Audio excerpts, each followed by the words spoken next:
ngibusise usuku bonke, ngizokuphakamisa ngemeze. Noma izinsuku ziba mnyama, lokhu kukhanya kuyohlala khona. Enhliziyweni yami kuyakhula njengomfula ogelezayo. Makukhanye, makukhanye, makukhanye, makukhanye, makukhanye, makukhanye, kukhanyela konyakhona. Makukhanye, makukhanye, makukhanye, makukhanye, makukhanye, makukhanye, wonke umuntu uzokwazi.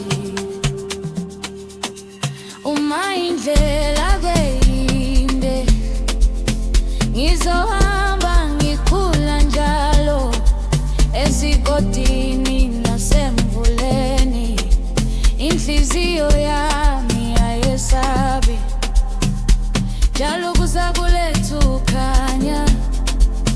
Bonke ubumnyama buyabaleka, ngizoma ngiqine njalo, nalokhu kukhanya enhliziyweni.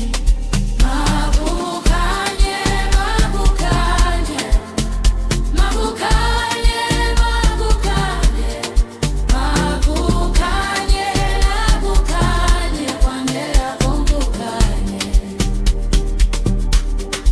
Makukhanye, makukhanye, makukhanye, makukhanye, makukhanye, makukhanye, wonke umuntu uzokwazi.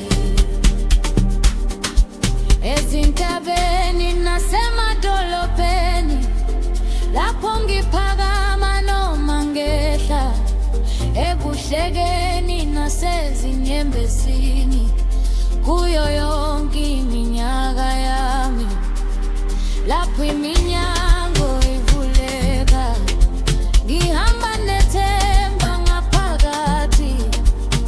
Zonke izinyathelo zami ziyokhala ngenjabulo. Phezulu, phezulu kuphakamise, ungavumeli umlilo ukime. Phezulu, phezulu kuphakamise, walisa umhlaba ngothando, kukhanye kakhulu.